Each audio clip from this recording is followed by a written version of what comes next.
menjalani cuti di luar tanggungan negara. Oh, dia kan mengajukan cuti kepada dirinya sendiri. Iya, presiden kan cuma satu, Mas. Yang terhormat Presiden Jokowi. Saya, Jokowi, yang bertanda tangan di bawah ini, ingin mengajukan cuti. Dia kan mengolok-olok bangsa ini bahwa dia bisa jadi juru kampanye itu. Kapan dia bisa jadi juru kampanye? Ya kalau dia izinkan dirinya sendiri kan. Demi siapa dia berkampanye? Demi anak presiden yang telah makan malam dengan dia supaya minta supaya bapaknya ikut berkampanye buat dirinya. Assalamualaikum warahmatullahi wabarakatuh. Kembali lagi di channel Prayoga Muhammad. Gimana kabar kalian semua? Semoga baik-baik saja ya dan dilancarkan segala rizkinya. Oke teman-teman semua, kita akan lanjut lagi ya ke pembahasan statement dari Pak Jokowi yang akan memihak ke salah satu paslon. Nah teman-teman semua, pada akhirnya masyarakat ramai membahas ini ya. Ya ada yang pro dan juga ada yang kontra. Tentunya banyak yang kontra dan banyak juga yang menyentil dan mengomentari hal itu. Nah akhirnya Pak Jokowi membahas ya atau meluruskan atas pernyataannya ketika itu, di mana Pak Jokowi pun memberikan undang-undang yang telah menyatakan bahwasanya presiden boleh memihak.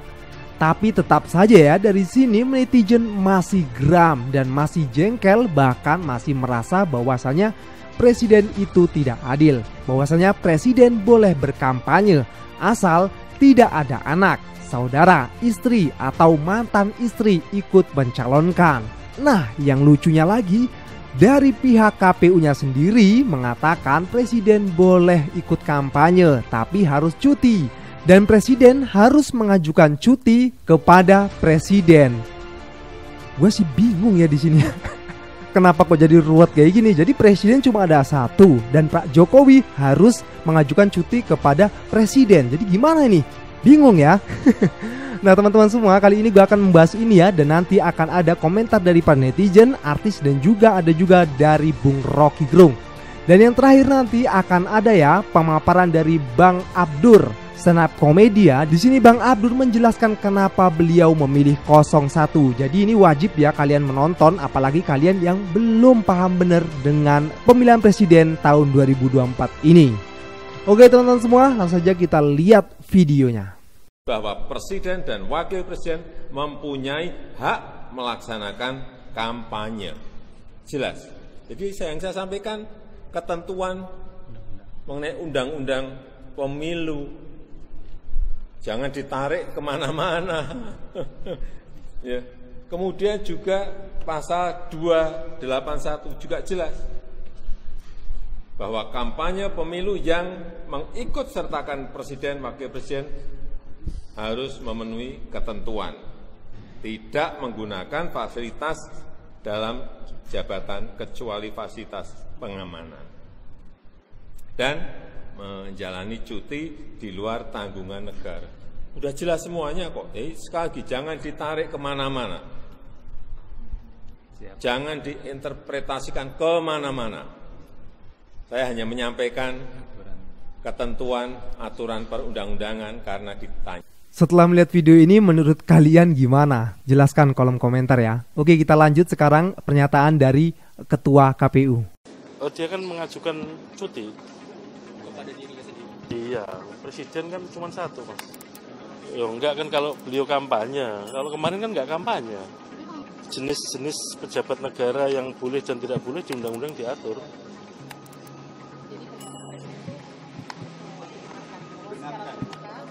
Bukan dibenarkan, apa yang disampaikan Pak Presiden itu ketentuan di pasal-pasal undang-undang pemilu. Undang-undangnya memang mengatakan begitu. Ya teman-teman semua, tadi kalian dengarkan mengajukan cuti pada dirinya sendiri kata wartawan. Ya iya, presiden kan cuma ada satu. Gimana coba? Menurut kalian gimana coba? Betapa repotnya dan anehnya negara ini ya. Itulah makanya perlunya etika, di mana hal seperti ini harusnya tidak terjadi kalau Pak Presiden netral. Oke teman semua, bagaimana tanggapan dari para netizen? Kita lihat ya videonya. Pak Surya Paloh pernah bilang selamat tinggal politik cebong dan kampret. Tapi hari ini saya bilang selamat datang politik keluarga cemara. Perubahan melawan politik keluarga cemara. Oke. Kalau kita gagal beberapa kali dalam satu hal, mungkin karena Tuhan tidak mengizinkan kita untuk berkarir di situ. Cobalah hal lain yang memang engkau kuasai. Siapa tahu kegagalannya bisa lebih parah. Gua tahu sih ini nyindir siapa. Muncul berita yang lebih membagongkan lagi ya, luar biasa nih ya. Coba lihat nih. Ini dari Kompas TV ya. Jadi jangan tanya saya ya, tanya aja sama Kompas TV itu. Ketua KPU, tanda titik 2. Jokowi berhak ikut kampanye, tapi harus izin ke Presiden Jokowi.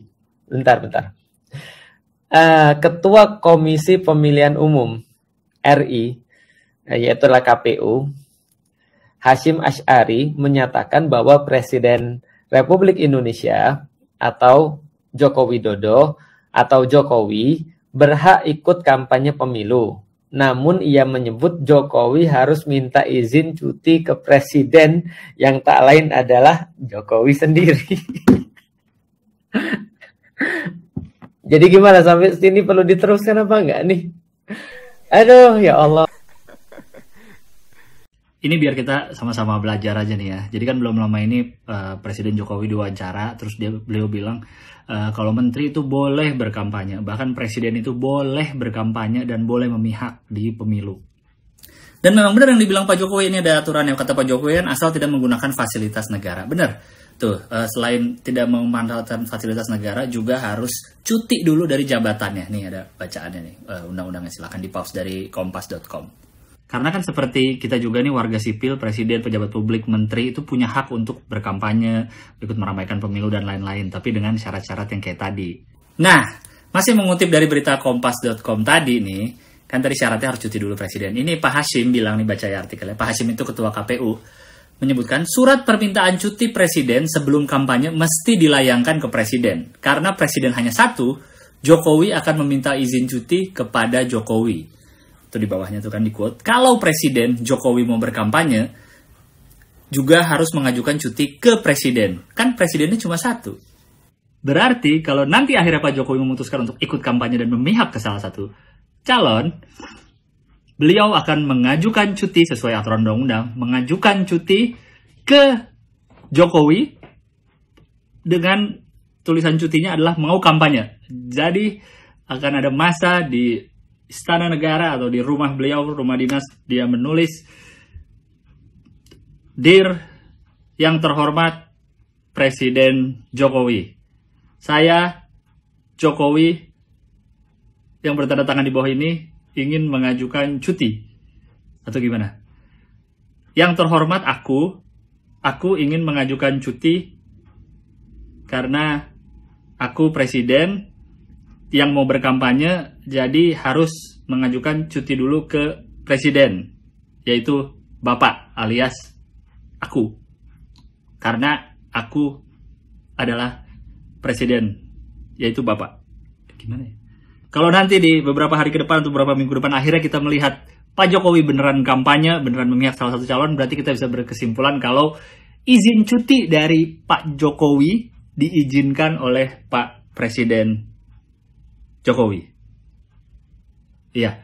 Tapi kalau nanti akhirnya ternyata sampai pemilu, sampai hari H coblos, Pak Jokowi tidak ikut kampanye, berarti izin cuti yang Pak Presiden Jokowi sampaikan ke Pak Presiden Jokowi tidak dikabulkan oleh Pak Presiden Jokowi untuk Pak Jokowi cuti dari jabatan presidennya untuk ikut kampanye. Itulah pokoknya. Dari sini kita bisa lihat ya betapa bingungnya untuk menjelaskan hal ini. Oke teman-teman semua, coba kita dengarkan dulu ya bagaimana tanggapan dari Bung Rocky Gerung terkait pernyataan dari Ketua KPU. Coba kita lihat videonya. Ada aturan itu diterjemahkan seenaknya tuh. Oke, seenaknya itu. Yang seenaknya itu dibatalkan oleh aturan yang lebih tinggi yang tak tertulis, namanya etik itu.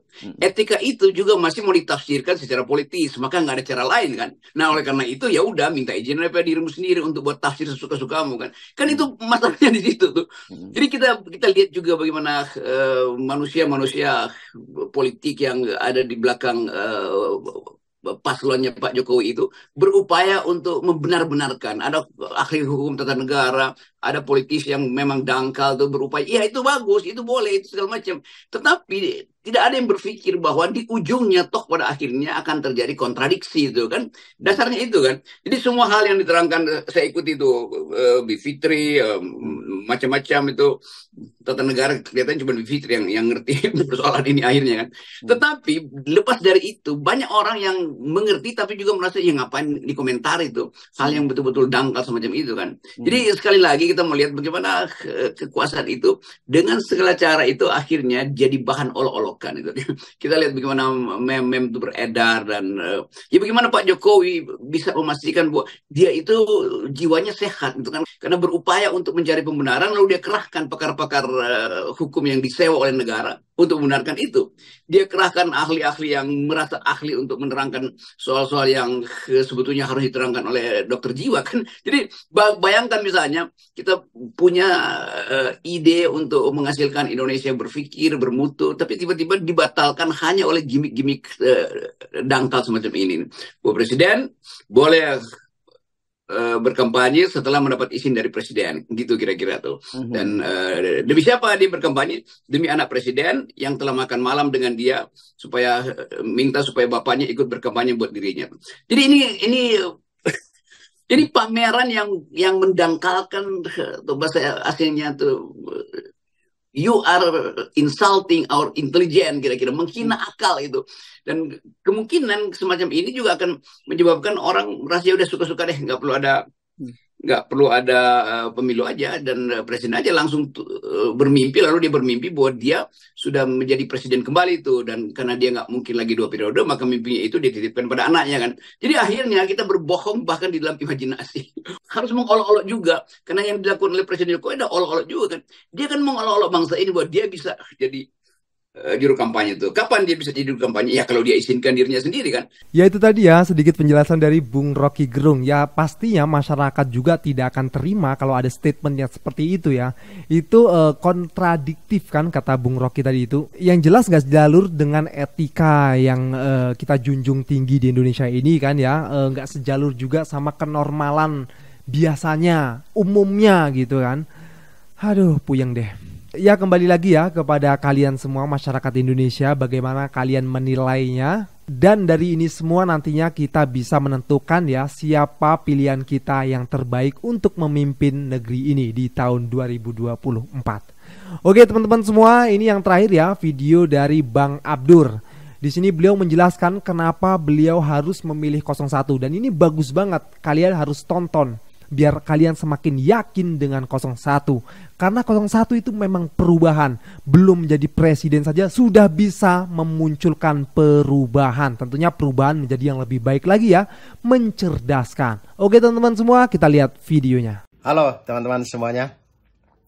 Belakangan ini saya suka posting-posting kegiatan 01. Lalu kemudian banyak teman-teman yang bertanya kenapa sih pilih Amin, kenapa pilih Amin.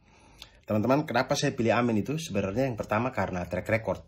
Dan track record ini tidak bisa dibohongi teman-teman. Teman-teman bisa cari, tidak bisa dibohongi dengan narasi, dengan potongan-potongan video dan segala macam. Teman-teman bisa googling sendiri, dia tercatat, dia ada di internet gitu. Jadi teman-teman bisa lihat bagaimana 23 janjinya Pak Anies Baswedan di DKI Jakarta, kemudian itu dia kerjakan. Persoalan puas atau tidak puas itu kembali kepada diri kita masing-masing, tapi beliau sudah kerjakan itu. Dan saya walaupun bukan warga DKI ya, saya orang Depok, tapi saya merasakan bagaimana transportasi itu terintegrasi dengan baik di zamannya Pak Anies gitu. Jadi saya bisa merasakan kerjanya beliau di DKI Jakarta. Lalu yang berikutnya, kenapa saya pilih Amin? Karena saya jujur saya jatuh cinta dengan cara kampanyenya Pak Anies Baswedan ini. Teman-teman bayangkan ya, kita itu sudah melalui banyak sekali pemilu gitu, kemudian sering sekali kita disuguhi dengan model kampanye yang usang gitu, model kampanye yang monolog satu arah, yang kita dikumpulkan di suatu lapangan, di ruangan atau di mana gitu, kemudian terjadilah monolog satu arah, orasi dari politisi A, kemudian diganti politisi B, politisi C, politisi D, kemudian diselingi dengan bagi-bagi hadiah, habis itu joget bersama, kemudian kita pulang. Sampai di rumah kita tidak ingat apa yang dibicarakan tadi. Kepala kita kosong. Kenapa kosong? Karena kita juga tahu itu kampanye yang mereka saja bicara. Jadi kita datang juga cuma bawa diri saja sudah dengan atribut kampanye apa segala macam. Pulang-pulang yang sudah begitu saja. Dan itu terjadi dari pemilu yang satu ke pemilu yang lain. Baik di tingkat nasional maupun di tingkat daerah. Berlangsung terus-menerus seperti itu. Sampai kita di mana berada di pemilu yang lingkungannya itu tidak berubah. Sama saja begitu. Sama saja terus begitu. Sampai kayaknya kita tuh jauh sekali dari cita-cita reformasi gitu. Demokrasi yang sehat jauh sekali gitu. Lalu sekarang muncul orang ini. Anies Rashid Baswedan. Dengan kampanyenya Desak Anies ini. Dia bikin kampanye dua arah. Dialog. Kita di sana itu kita boleh bertanya, kritik, saran. Dia buka kesempatan seluas-luasnya gitu. Selebar-lebarnya untuk kritik, saran, pertanyaan, tanggapan. Segala macam. Bahkan buat teman-teman yang meragukan kinerjanya beliau di DKI, teman-teman ke sana dan bertanya dan beliau akan jawab gitu. Dia tidak lari. Kenapa dia tidak lari? Kenapa dia bisa jawab? Ya karena dia kerjakan. Dan teman-teman pasti pernah lihat bagaimana seorang pemimpin ditanya apa kemudian melipir gitu.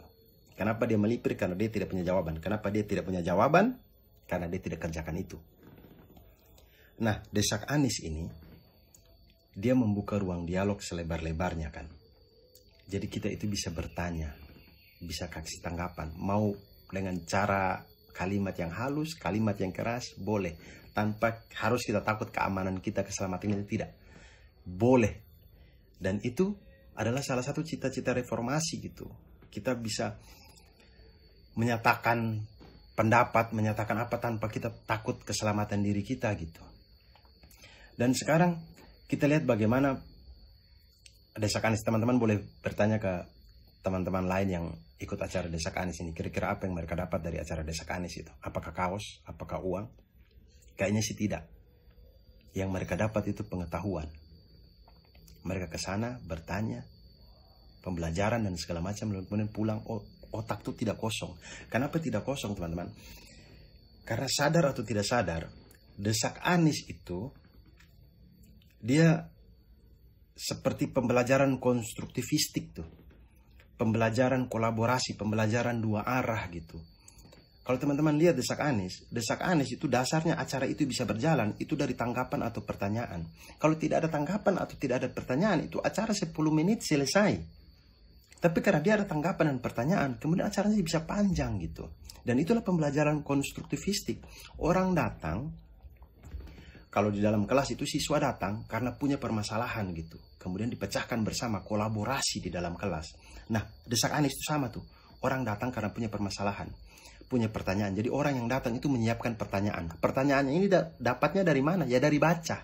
Kita baca, kita gali informasi. Ada yang kita tidak paham, kemudian jadilah pertanyaan. Itulah kenapa orang yang datang, kenapa Desak Anies itu tidak bikin kepala kita kosong. Pasti kepala kita ada isi. Karena dari awal pun kita datang ke acara itu, kepala kita sudah diisi dengan pembelajaran mandiri kita di tempat kita masing-masing gitu. Ditambah lagi dengan kolaborasi di acara itu, jadi tambah berpengetahuan gitu. Bayangkan sekarang kalau model kampanye seperti ini dilakukan oleh banyak sekali politisi, banyak sekali partai gitu. Maka bukan tidak mungkin kita akan mencapai suatu titik di mana pemilu Indonesia itu suara orang tidak bisa lagi dibayar. Tidak bisa lagi dibayar.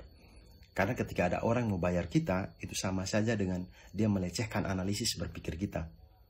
Kok apa nih bayar-bayar saya begini? Kok pikir saya tidak bisa berpikir? Kok pikir saya bodoh begitu? Kok bikin saja gagasan yang bagus? Kalau bagus, saya pikir itu mantap segala macam. Oke, nanti saya pilih. Dan itulah demokrasi yang keren gitu. Perang gagasan, perang pemikiran, perang ide gitu. Kalau kata Bang Jaja Rizal itu, Indonesia itu lahir dari hasil perdebatan juga.